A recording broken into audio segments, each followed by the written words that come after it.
இப்படி மாறி மாறி ஓட்டு போட்டு ஏமாந்து சாவறதுக்கு பதில் பாதிக்கப்பட்ட நம்ம நிக்கணும் எலெக்ஷன்ல. அரசியல நம்ம தலையிடணும், இல்ல அரசியல் நம்ம வாழ்க்கையில தலையிடும். தெய்வத்தால் ஆகாதெனினும் முயற்சிதன் மெய் வருத்த கூலி தரும்.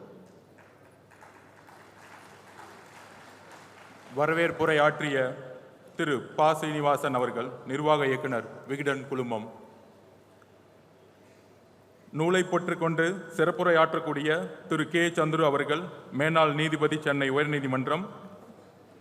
திரு ஆனந்த் டெல்டும்பே அவர்கள், சமூக செயற்பாட்டாளர், அம்பேத்கரின் பேரன். நன்றியுரை ஆற்றக்கூடிய திரு முருகன் அவர்கள் மற்றும் இன்றைக்கு சிறப்பு விருந்தினர்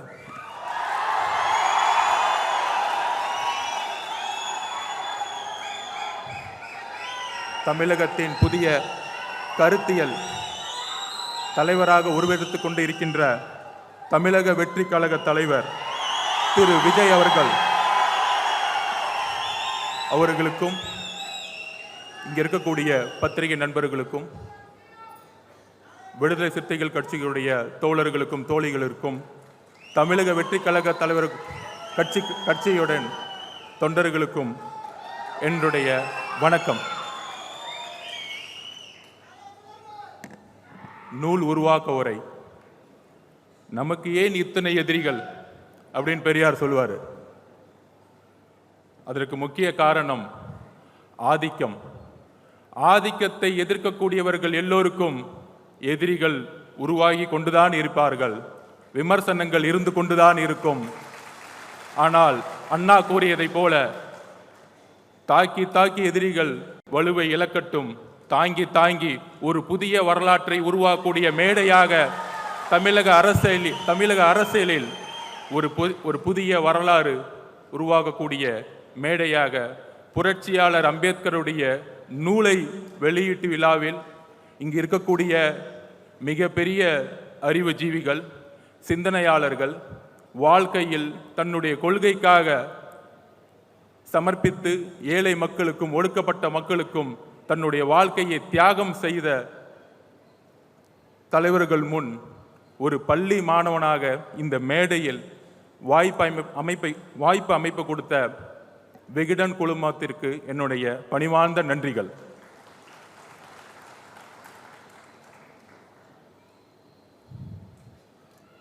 நூல் உருவாக்க வரைக்கான ஒரு முக்கிய காரணத்தை நான் பகிர்ந்துக்கணும். அது என்னுடைய வாழ்க்கையிலிருந்தே ஆரம்பிக்கணும்.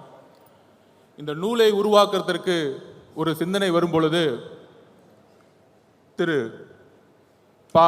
சீனிவாசன் அவர்கள் என்னுடைய வழிகாட்டின்னு சொல்றதோட என்னுடைய குடும்பத்தின் ஒரு முக்கியமான ஒரு அப்பா ஸ்தானத்தில் இருக்கக்கூடியவர். எனக்கு அவரிடம் நான் சொல்லும் பொழுது ஏன் அம்பேத்கர் நூலை வெளியிடணும் அப்படின்னு சொல்லும் பொழுது, பொதுவாக விகடன் குழுமத்தில் இருக்கும் பொழுது அதோட உண்மை தன்மையை எப்பயுமே அவர் காது கொடுத்து கேட்பார்.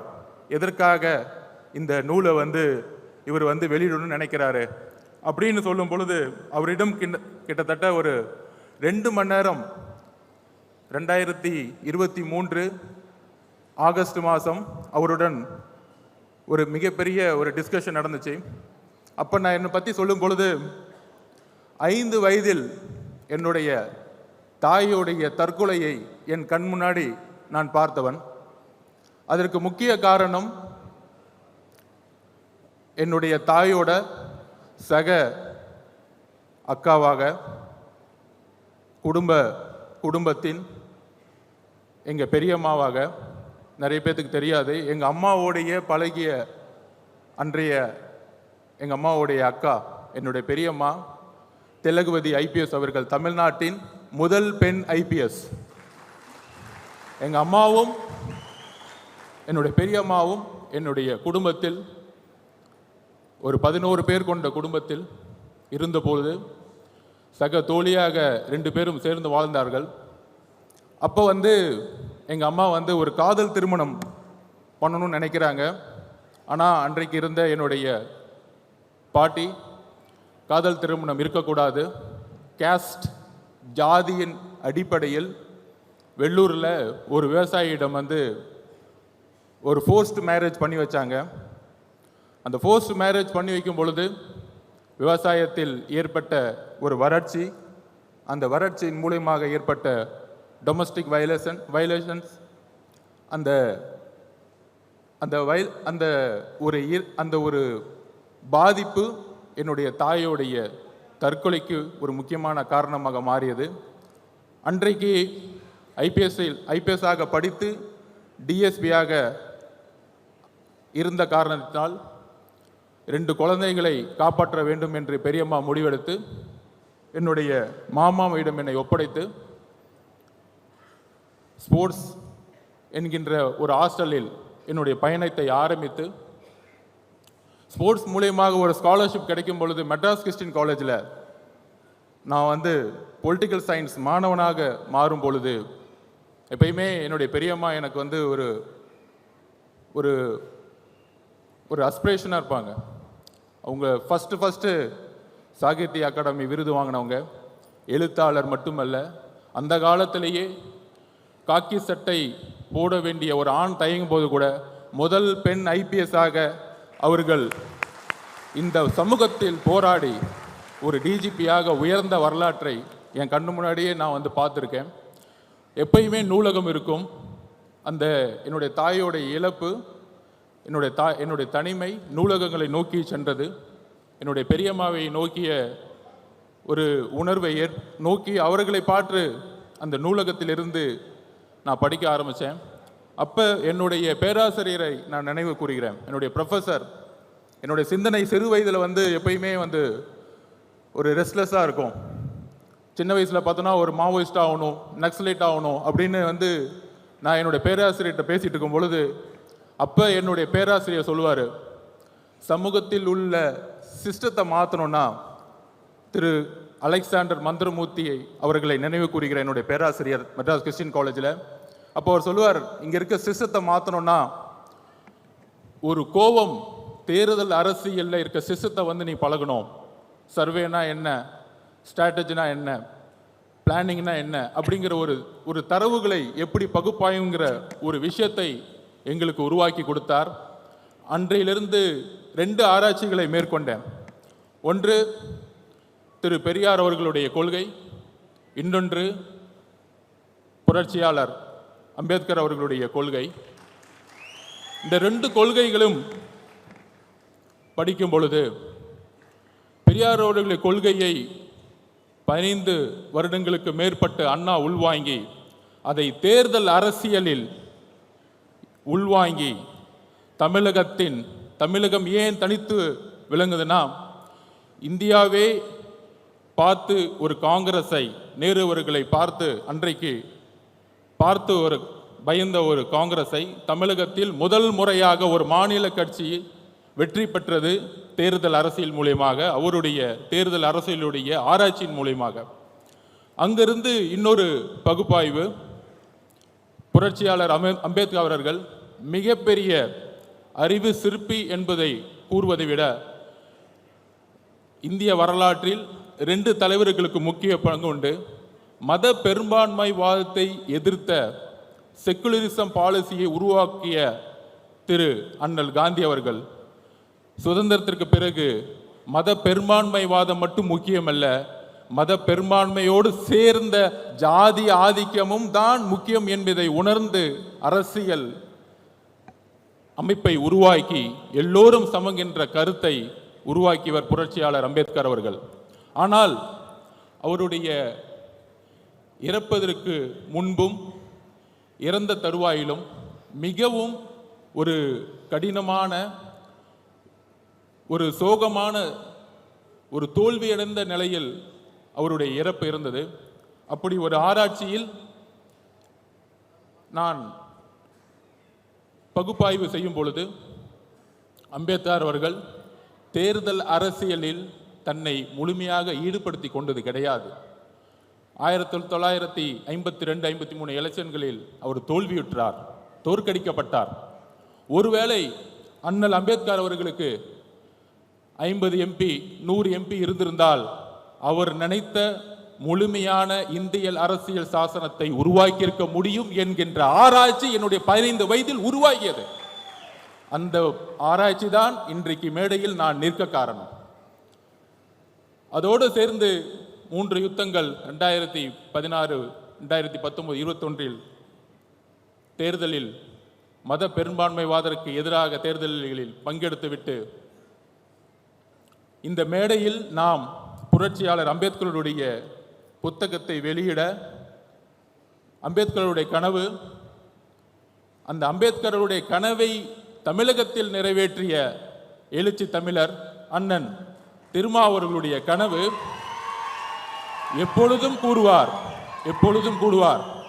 மேடையில் அவர் இல்லை, ஆனால் அவருடைய மனசாட்சி இங்குதான் இருக்கிறது என்பது எனக்கு தெரியும். கால சூழ்நிலைகள் தலித் மக்களுடைய விலங்குகளை உடைக்கும். அதற்கான நேரம் கூடிய விரைவில் வரும். சுய சிந்தனை கொண்டவர்கள் தான் மனிதர்கள். ஆம், நாமும் மனிதர்கள். மன்னர் பரம்பரையை உருவாக்க தமிழகம் இனி ஒருபொழுதும் இடம் தராது. மன்னராட்சி ஒழிக்கப்பட்டது. மன்னர் பரம்பரையை ஒழிப்பதற்கு இன்றைக்கு புரட்சியாளர் அம்பேத்கருடைய சிந்தனைகள் நமக்கு தேவைப்படுகிறது. அந்த பகுப்பாய்வுடன் திருமா அண்ணனுடைய கனவு என்ன? தலித் மட்டுமே பேசிக்கொண்டிருந்த தலைவர் அம்பேத்கர் அவர்களை இன்றைக்கு தலித் அல்லாத ஒரு விஜய் அவர்கள், சகோதரர் விஜய் அவர்கள் வெளியிடுவது என்பது புரட்சியாளர் அம்பேத்கர் அவர்களுடைய, அண்ணன் திருமா அவர்களுடைய கனவு இன்று விகடன் மூலம் நிறைவேற்றப்பட்டிருக்கிறது.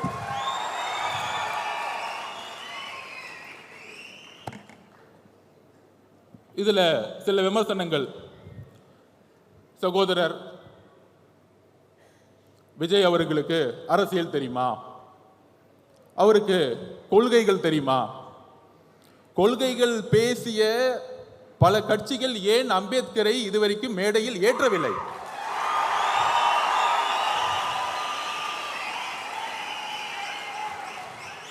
இன்றைக்கு இந்த புத்தக விழாவின் வெற்றி, நிர்வாக இயக்குனர் திரு சீனிவாசன் அவர்களுடைய வெற்றி, இன்றைக்கு விகடனுடைய வெற்றி, முதல் முறையாக அம்பேத்கருடைய நினைவு நாளை எல்லா அமைச்சர்களும் சென்று மாலையிட்டு புரட்சியாளர் அம்பேத்கர் என்று அமைச்சர்கள் கூறிக்கொண்டிருக்கிறார்கள். இதுதான் வெற்றி, எங்களுடைய வெற்றி, எங்களுடைய பிரச்சாரத்துடைய வெற்றி. அந்த பகுப்பாய்வில் அம்பேத்கர் அவர்கள் ஏன் தோல்விற்றார் என்ற கேள்வி என்னுடைய 15 வயதில் உருவாகியது. என்னுடைய தாயினுடைய இழப்பு, என்னுடைய தனிமை அரசியலை நோக்கி என்னுடைய 15 வயதிலே செல்ல வைத்தது. அதனால்தான் 3 யுத்தங்களில் தேர்தல் அரசியலை கற்றுக்கொண்டு இங்கு வந்திருக்கிறேன். எங்கிருந்து கற்றுக்கொண்டு வந்திருக்கிறேன் என்றால் எல்லாருக்கும் தெரியும். சில விமர்சனங்கள் இதற்கு பதில் சொல்வதை விட 2026 தேர்தலுக்கான பணிகள் 2026க்கான தேர்தலுக்கான பணிகள் மன்னர் ஆட்சியை ஒழிக்க வேண்டும்.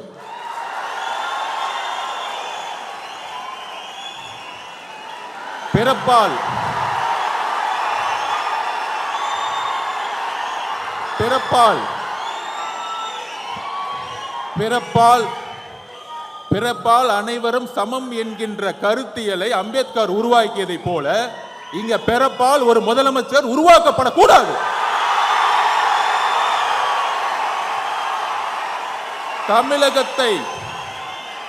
தமிழகத்தை ஆள வேண்டும் என்றால் ஒரு கருத்தியல் தலைவர் தான் ஆள வேண்டும். கருத்தியல் பேசிக்கொண்டு ஆட்சிக்கு வந்த பிறகு ஒரே ஒரு பதிவை செஞ்சுக்கிறேன். மத பெரும்பான்மைவாதம் பேசிக்கொண்டு இங்க இருக்கக்கூடிய நம்மில் ஒரு யுத்தியை உருவாக்க வேண்டும். 2014 ஏன் பிஜேபி வெற்றி பெற்றது?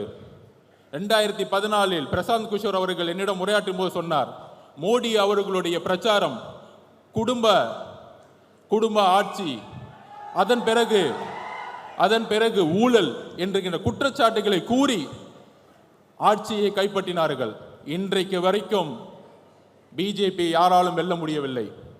அதே போல்தான் தமிழகத்தில் மதம், ஜாதி, மதம் ஜாதி என்கின்ற தத்துவத்துடன் ஊழல் என்கின்ற ஒரு விஷயத்தை ஏன் உருவாக்க மாட்டேங்கிறோம்?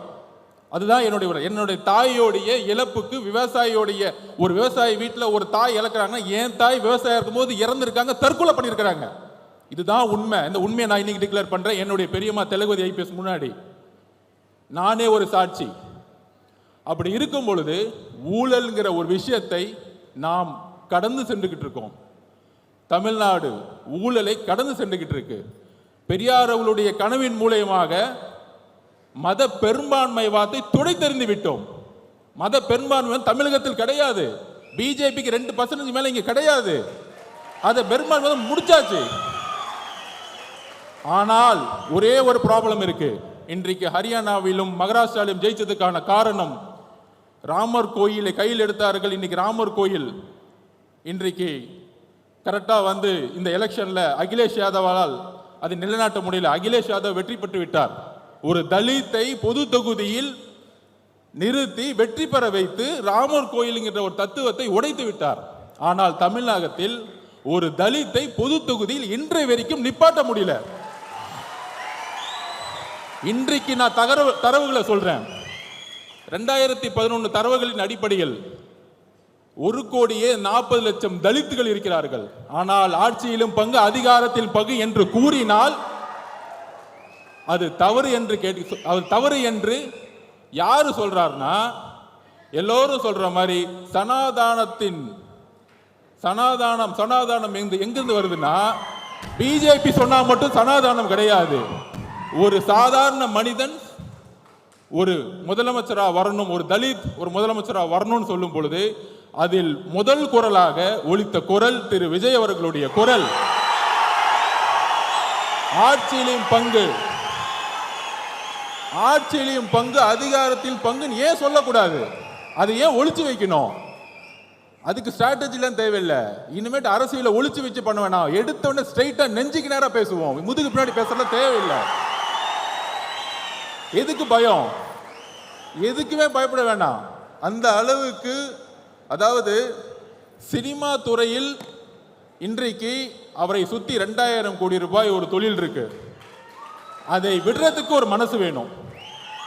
ஆனால் இங்கே ஒரு சினிமா துறையில் ஒரு தொழில் நிறுவனத்தை நடத்தி ஒட்டுமொத்த சினிமா துறையையும் அரசியல் மூலமாக லாபம் செய்து கொண்டிருக்கிறார்கள். ஆனால் இன்றைக்கு வரைக்கும் அது குரல் இல்லை. இந்த குரல் எங்கிருந்து வர வேண்டும்? ஏன் சினிமா துறை ஒரு நிறுவனத்தின் மூலம் கட்டுப்படுத்தப்பட்டிருக்கிறது? 4000 கோடி ரூபாய் இண்டஸ்ட்ரி ஒரு நிறுவனம் எப்படி கட்டுப்படுத்தப்பட்டிருக்கிறது? ஒவ்வொரு வாரமும் வரக்கூடிய சினிமா ஒரே நிறுவனத்தால் மட்டும் எப்படி கட்டுப்படுத்தப்பட்டிருக்கிறது? இதை மக்கள் முன் எடுத்து கூற வேண்டும். திரு விஜய் அவர்களுக்கு, சகோதரர் விஜய் அவர்களுக்கு ஒரே ஒரு கோரிக்கை, ஊழலை, தமிழகத்தின் ஊழலை எடுத்து பேசுங்கள். மதவாதத்தை எடுத்து பேசுங்கள். கொள்கைகளை பேசிக்கொண்டு ஆட்சிக்கு வந்து ஊழல் செய்யக்கூடிய 2 விஷயத்தை நான் பதிவு பண்றேன். சாமியார்கள், போலி சாமியார்கள். காஞ்சி மகா பெரியவர் நல்லவர், ஆனால் போலி சாமியார்கள் இங்க அதிகமா இருக்கிறாங்க. சாமியார்கள்ல நல்ல சாமியார்கள், அதை பத்தி நான் கவலைப்படல. அதே மாதிரி திராவிடம் நல்லது. திராவிடம் என்றால் ஒண்ணுதான். நிறைய அறிவுஜீவிகள் நிறைய பேசுவாங்க, நானும் நிறைய படிச்சுட்டேன். எல்லோரும் சமன் சொல்றதான் திராவிடம், வேற ஒண்ணும் கிடையாது. தமிழ் தேசியம்னா விடுதலை, தமிழ் தேசியம்னா விடுதலை புலிகள் பிரபாகரன் சொன்ன எல்லோரும் சமம், அவ்வளவுதான். அவரும் தான் சொன்னாரு. விடுதலை புலிகள் பிரபாகரன் அவர்கள் எப்பையும் ஜாதி மதத்தை பார்த்தது, மொழியை பார்த்ததில்லை. சோ அப்ப ஒரே ஒரு விஷயம் இருக்கு.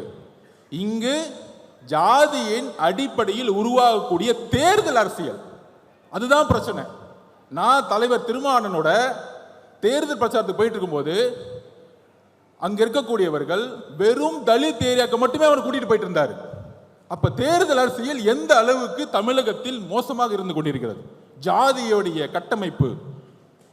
நம்ம சொல்றோம் யூபியில இந்துத்துவ அடிப்படையில் இந்த இடத்துல முஸ்லிம் கேண்டிடேட், இந்த இடத்துல இந்து கேண்டிடேட் போட்டா எலெக்ட் பண்ணும்போது கான்ஃப்ளிக்ட் வந்துடும், நேர்மையா இருக்க மாட்டாங்க அப்படின்னு வந்து ஒரு பிஜேபி மத பெரும்பான்மை வந்து அரசியல் பண்றாங்கன்னு சொல்றோம். அதே தானே நம்ம இங்க பண்றோம். மதத்தை தூக்கி எறிஞ்சிட்டோம். ஆனா இந்த இடத்துல இந்த கம்யூனிட்டி 60% இருக்காங்க, அதனால தூக்கி அமைச்சரை போடு. ஓகே, அப்படி அமைச்சரா வரவங்க என்ன பண்றாங்க? வேங்க வயல் பிரச்சனை இன்றைக்கு வரைக்கும் தீர்க்க முடியாததுக்கான காரணம் என்ன? காவல்துறை காரணம் அல்ல, காவல்துறை காரணம் அல்ல. ஒரு கான்ஸ்டபிளால் அதை பண்ண முடியும், ஒரு கான்ஸ்டபிள் 24 கண்டுபிடிக்க முடியும். மலம் கலந்த தண்ணீர். அம்பேத்கர் அவர்கள் தண்ணீர் போராட்டத்திற்காக எப்பொழுது பிரச்சனை கையில் எடுத்தாரோ அதே மாதிரி இன்றும் 50 வருடங்கள் 75 வருடம் இந்த பிரச்சனை போயிட்டு இருக்கு. ஒரு தண்ணீர் தொட்டியில மலத்தை கலந்துருக்கிறாங்க. ஒரு வாரமா அந்த தண்ணியை குழந்தைகள் குடிச்சிட்டு இருக்காங்க. ஆனா இன்னைக்கு வரைக்கும் நம்மளால கண்டுபிடிக்க முடியல. போலீஸ் காவல்துறையினால இல்ல, ஜாதியின் அடிப்படையில் தேர்ந்தெடுக்கப்பட்ட ஒரு எம்எல்ஏ, ஒரு அமைச்சர், இதுதான் காரணம், வேற எந்த காரணமும் கிடையாது. பாதிக்கப்பட்ட மக்கள் சார்பா நான் பேசுறேன். 1,40,00,000 பேர் தலித் மக்கள் இருக்காங்க. அதுல ஆதி திராவிட மக்கள் 92 லட்சம் பேர் இருக்காங்க. ஆனா அவங்களுக்கு ஆட்சியிலும் பங்கு அதிகாரம் பங்கு கொடுன்னு கேட்டா தப்புன்னு சொல்றாங்க. 25% தான் இருக்கு உங்களுக்கு. 25% வச்சுக்கிட்டு எப்படி நீங்க ஒரு பெரிய கட்சி சொல்ல முடியும்? தமிழ்நாட்டில் கூட்டணி ஆட்சியை உருவாக்க வேண்டும். தமிழகத்தில் அதில் தலித் மக்கள் பெரும்ப வேண்டும். சமூக நீதியை உருவாக்கிட்டோம். சமூக நீதி 69% உருவாக்கிட்டோம். எல்லாருக்கும் வேலை கிடைச்சிருச்சு, டாக்டர் ஆயிட்டாங்க, இன்ஜினியர் ஆயிட்டு இருக்காங்க, எல்லாம் ஓகே. ஆனா அரசியல்ல அதிகாரத்துக்கு வரணும், விடவே மாட்டாங்க. மன்னராட்சி தான் இங்க இருக்கு. மன்னராட்சியை கொஸ்டின் கேட்டா உடனே சொல்லிடுவாங்க, நீ சங்கின்னு சொல்லு, இல்ல அர்பன் நக்சலைட் சொல்லு, இல்ல மாவோன்னு சொல்லு, அதை பத்தி எங்களுக்கு எந்த கவலையும் இல்லை. தமிழக மக்கள் புதிய அரசியலை உருவாக்க முடிவெடுத்து விட்டார்கள். திரு சகோதரர் விஜய் அவர்களுக்கோ அண்ணன் திருமா அவர்களுக்கோ அனைத்து கட்சிக்கோ ஒரு புதிய அரசியலை, இளைஞருக்கான அரசியலை உருவாக்குவோம். புரட்சியாளர் அம்பேத்கர் ஒரே ஒரு கனவு தான் சொன்னார், நீங்க எதுக்கு வேணா போராடுங்க. தலித் மக்களை பார்த்து உடனே சொன்னாங்க, அதிகாரத்தை நோக்கி போராடுங்கள், அதிகாரத்தை உருவாக்குங்கள். அதிகாரம் தான் நம்மளுடைய சமத்துவ மின்மையை தூக்கி எறியும். என்னுடைய தாய் இறப்புக்கு ஒரு காரணம் ஜாதி. அந்த ஜாதியை தூக்கி எறியதுக்கு தான் தலைவர் திருமாவளவன் கூட போய் சேர்ந்தேன். எல்லாரும் சொல்லுவாங்க, என் கம்யூனிட்டி சர்டிஃபிகேட்டை பார்த்துட்டாங்க, இவரு அவருன்னு. எனக்கே என் ஜாதியை தெரியாது. ஏன்னா நான் ஒரு விளையாட்டு வீரன். தமிழக விளையாட்டு ஆணையத்தில் படிச்சு இந்தியாவோட பிரசிடண்டா நின்றுட்டு இருக்கேன். இன்னைக்கு இந்தியாவோட பிரசிடண்டா நின்றுட்டு இருக்கேன். ஸோ என்னுடைய ஒரே வேண்டுகோள், ஜாதியை தீண்டாமை ஒழிப்பது முக்கியம் அல்ல, ஜாதியை அழித்தல் முக்கியம். ஜாதியை அழித்தல் முக்கியம். தலித் மக்களுடைய பிரச்சனை தலித் மட்டும் பேசக்கூடாது. சகோதரர் விஜய் அவர்கள் வேங்க வயலுடைய கிராமத்திற்கு செல்ல வேண்டும், அந்த மக்களுடன் உரையாட வேண்டும். நீங்க ஃபீல்டுக்கு வாங்க. மேலவளவு முருகேசன் அவர்களுடைய ஒரே நாள் 7 பேர் வெட்டப்பட்டிருக்காங்க. அந்த வில்லேஜுக்கு வாங்க. உங்களுடைய பிரபலம், உங்களுடைய ஒரு வார்த்தை தமிழகத்தில் இன்றைக்கு எப்படி எல்லா அமைச்சர்களும் இந்த ஒரு புக் ரிலீஸுக்காக எல்லா அமைச்சர்களும் இன்னைக்கு ஏறி மேடையில் ஏறி அம்பேத்கருக்கு மாலை போட்டு புரட்சியாளர் அம்பேத்கர் சொன்னாங்க பாருங்க, இதுதான் உங்களுடைய வெற்றி. இதுக்கு தான் இந்த மேடையை உருவாக்கணும். இந்த மேடையை அதற்கு தான் உருவாக்கினோம். புத்தக விழாவில் அரசியல், அம்பேத்கர்னாலே அரசியல் தான். அனைவருக்குமான தலைவர் சொன்னாலே இங்க நிறைய பேருக்கு பிடிக்காது. திரு பெரியார் அவர்களும் அம்பேத்கரோட கொள்கையிலும் இணைந்து இனிமேல் பயணிக்க வேண்டியணும், இணைந்து பயணிக்கணும். அப்படி இணைந்து பயணிச்சாதான் தமிழகத்தில் புது மாற்றங்கள் வேணும், புது மாற்றங்கள் உருவாகும். ஓடப்பன் ஆயிருக்கும் ஏழையப்பன் உதயப்பன் ஆகிவிட்டால் ஓர் நொடிக்குள் ஓடப்பன் உயரப்பன் எல்லாம் நிலை மாறி ஒப்பப்பர் ஆகிவிடுவார். புரட்சியாளர் பாரதிதாசன் கூறியதை போல ஏழைகள் ஒன்று சேர்ந்தால் உங்களை தூக்கி எறியக்கூடிய காலம் உருவாகும். புதிய அரசியலை நோக்கி நாம் செல்லுவோம். நன்றி, வணக்கம்.